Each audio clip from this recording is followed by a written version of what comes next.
Now let's get some international perspective, and we're joined by foreign policy expert Adam Lockyer from the US Study Centre.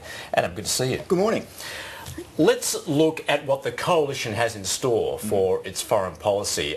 You just said to me in the break that foreign policy didn't really feature in its campaign, did it? Although there was something last week in an interview with insiders, and Tony Abbott was asked about Syria, and it was that now infamous comment where he said it's baddies versus baddies. Let's take Syria, for instance. Sure.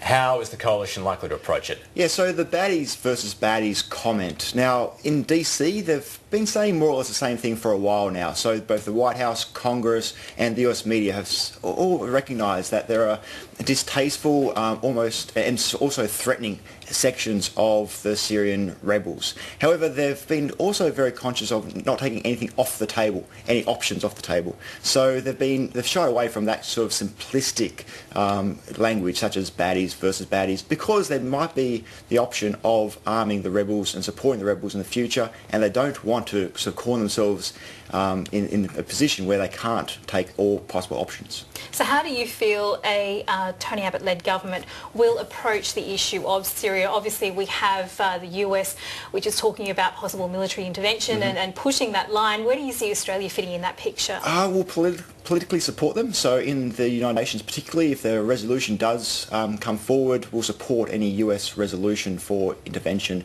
in Syria. However, we won't be getting involved militarily ourselves, and at most there might be some humanitarian assistance to the refugees fleeing out of Syria, but we're not going to get directly involved.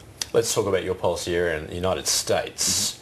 What's the relationship likely to be between an Abbott-led government and Obama? Essentially, there are different colours, Obama being a Democrat and more socially leaning, I guess.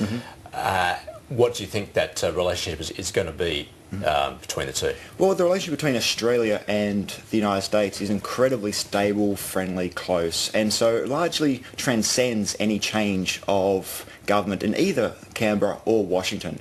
Now, that's been largely bipartisan in Australia for the last 2 decades, and so it's not going to radically change. They're both strong supporters, both Labor and Liberal, but both strong supporters of the ANZUS Treaty, so I'm not going to see radical changes. Now, that means that there isn't going to be huge changes. However, saying that, it does mean something that one leader can pick up the telephone and directly get through to the president, and having some sort of close personal relationship allows those phone calls to be made. And that's yet to be seen how well these two leaders are going to get along. And over the Labor government period, we've seen a closening of ties, particularly military ties between Australia and the US. We're seeing more military exercises and stationing of US troops here, and a pivot towards the Asia-Pacific region in general. Is that likely to be something that the coalition will continue to focus on? Oh, absolutely. So all of these decisions take a long time to play out. So everything that's now in motion is not going to automatically change. All those decisions are going to spend the next few years coming into effect. So you're not going to see any huge changes there.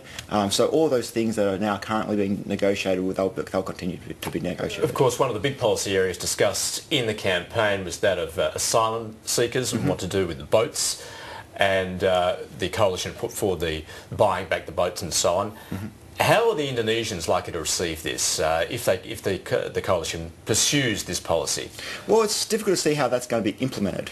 So, I mean, we're talking about buying back the boats. How is that going to be implemented? So that's what the Indonesians are now going to focus upon, and it's yet to be seen how exactly that's going to play out. Just because I'm not really sure how that's actually going to be implemented. Sorry, I was going to say another interesting factor, of course, is that Indonesia is also looking at a change of leader as well. We've got Susilo Bambang Yudhoyono due to finish his presidency. So is that something that may play into Indonesia-Australia relations as well?